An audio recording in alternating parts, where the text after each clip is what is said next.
Hi, I'm Ron Spillers with West Coast Decks. We're back on our job site here in Covington. We've been building the framework for our deck for a few days, so I thought I'd stop construction and explain a few parts about the framework and how we get everything level, the different aspects of the framing, the footings, and then we'll also talk about what our next steps will be. The first piece of framing that goes up is called a ledger board. This is the board that attaches the deck to the house. The ledger board is attached to the house with special fasteners. These are called ledger lock bolts, designed specifically to hold and secure this ledger to the floor framing of the interior of the house. Just above the ledger board, we have our flashing in place. Flashing is to prevent water from getting behind the ledger board, causing rot into the house. Water comes down the outside and will come out on the outside of the ledger board.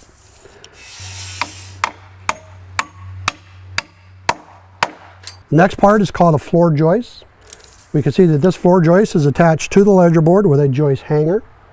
The hanger prevents the joist from dropping. It also prevents the joist from wanting to pull away from the ledger board. A note about hanging the joist off the ledger board. You might think that if you just went and attached all your joist hangers at one time at the same level, that would be the way to go. What'll happen though is, since again pressure treated lumber can vary in height by 1/8 to 1/4 of an inch, it's actually better if you attach the joist to the ledger via what we call a toenail.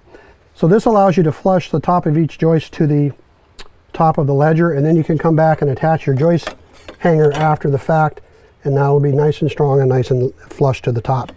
The floor joists are spaced either 16 inches apart, or it's called 16-inch on center, or in this case 12-inch on center, because the decking is turning on a diagonal.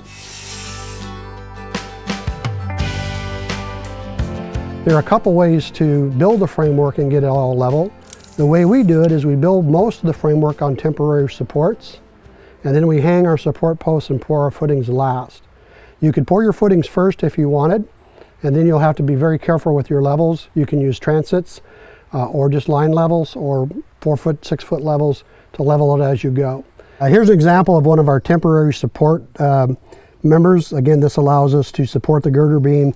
See that we've got it resting on a piece of scrap wood here, so it's good and sturdy in the ground. Then we can raise or lower this using just a shovel and putting a shim underneath it, which allows us to move the girder up and down to get everything nice and level. And the joists run out from the building and rest upon what is called the beam or the girder. This is all pressure treated wood. As you can see, it's got what's called incising marks on it. And then we have a support post underneath the beam, which goes down to a footing in the ground. We'll go over here in a moment and look at how the post is connected to the beam, and also how the post is connected to the footing. Since we cut the beam, the material doesn't soak all the way into the wood, so we're going to paint the end of this with what's called end-cut solution to prevent any rot or decay over the long term in the end of this beam. We'll do the same thing on the ends of the joists that we cut. Anytime we cut treated wood, we're going to treat it again on the end. The old saying, you build from the ground up, is true. What makes this deck sturdy and strong is first off the footings in the ground, the concrete footings. Now, as a professional deck builder, we dig and pour our concrete footings.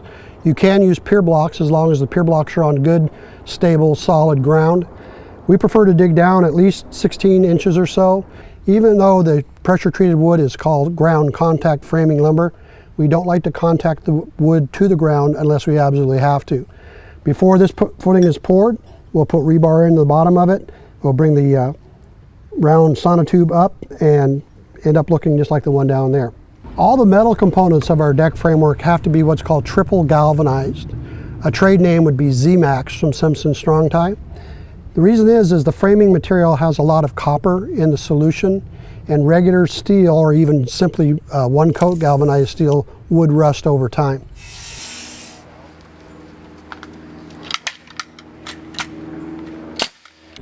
I'd like to talk for a moment about a little special feature we do on all of our decks, which is referred to as picture framing or bordering the decking.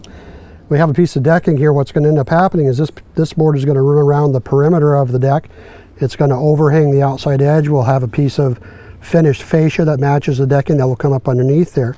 To make this work, we have to put in an extra joist and some blocking. This particular block is to attach our rail post to. The railing would be a metal rail that will bolt down through the decking into the framework. But this joist then catches the deck boards as they come over, cut on a 45-degree angle where they meet the picture frame board. So without this, the ends of these boards will just be hanging in midair. We also will have joist blocking in between the joists. Again, that's to add stability to the frame. They sit on top of the beam and are cut to fit in between each set of joists.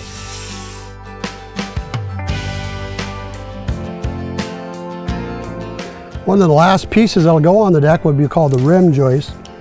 We've run our floor joists out. They're what's called cantilevered off of the outer beam. We'll run a string line and cut all these at one time. The reason we do that is we want a nice straight outer edge. And again, the joists are not necessarily all the same length, give or take a 1/4 inch or so. Most decks we build, including this one, is going to use what's called manufactured decking. And the manufactured decking will conform itself to any ups and downs in the floor framing. So we want to be sure that our joists are nice and level. You might see some high spots here or there where we see a knot, for example, over there. We're going to want to plane that knot down so the deck board doesn't kind of make a little hump there.